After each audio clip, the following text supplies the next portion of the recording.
हम सारे कार्यकर्ता पूरी ऊर्जा के साथ, पूरी निष्ठा के साथ इस अभियान में और इस प्रबंधन में लग गए। माननीय आशीष जी तो हमारे सहप्रभारी हैं ही हैं पहले से ही, और इनका मार्गदर्शन काफी समय से चल रहा है। और कार्यकारी हमारे अध्यक्ष सत शर्मा जी, जो बाद में चाहे सीन में आए, लेकिन उन्होंने बड़े सुचारू रूप से इस सब का संचालन किया। जहां तक चुनाव का संबंध है, मैं सबसे पहले तो ये कहूंगा कि भारतीय जनता पार्टी के कार्यकर्ताओं को भी बधाई देनी है, और हमारे जितने भी वोटर हैं उनको भी। भारतीय जनता पार्टी की अब तक की लगता है कि सबसे बढ़िया परफॉर्मेंस रही है। जिस तरह से हमारे नतीजे आ रहे हैं, 29 तक हम पहुंच गए हैं, उससे आगे भी हम जा सकते हैं। इसके अतिरिक्त, और ये एक संयोगवश बात भी और ये एक संतोषजनक भी, कि ये चुनाव हमने मात्र और मात्र विकास के मुद्दे को लेकर के लड़ा था। लोकहित के लिए प्रधानमंत्री मोदी जी के द्वारा जो योजनाएं यहां लाई गई, उनको जिस प्रकार से धरती पर उतारा गया, वो लेकर के हम उस आह्वान को लेकर के हम लोगों के बीच में गए। जात पात धर्म से ऊपर उठ करके एक नई शैली और नई संस्कृति से मोदी जी के नेतृत्व में, उनके मार्गदर्शन में ये चुनाव लड़ने का प्रयास किया गया। आपने देखा होगा मोदी जी के जितने भी विकास कार्य हुए हैं, अगर एक ही उदाहरण ले लें, प्रधानमंत्री आवास योजना, तो कितने के कितने कच्चे घर पक्के में परिवर्तित हो गए।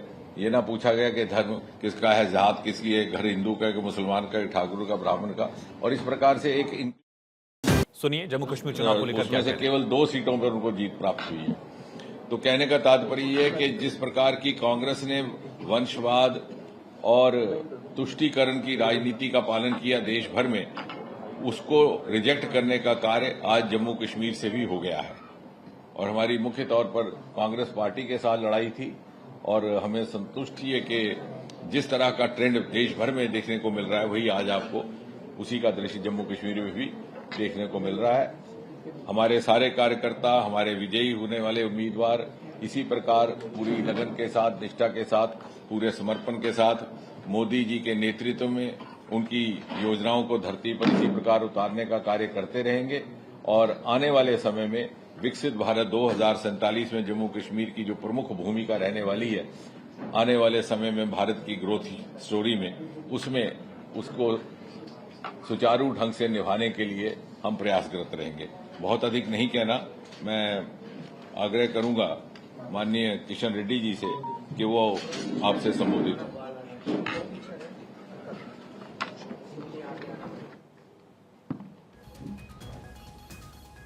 तो जितेंद्र सिंह ने कांग्रेस पर बड़ा हमला बोला, कहा हमने विकास की बात की, हमने मुद्दों पर बात की, हमने मुद्दों पर चुनाव लड़ा, अपनी उपलब्धियों का जिक्र जनता के साथ किया। उन्होंने बताया कि किस तरह से लगातार विकास किया गया है।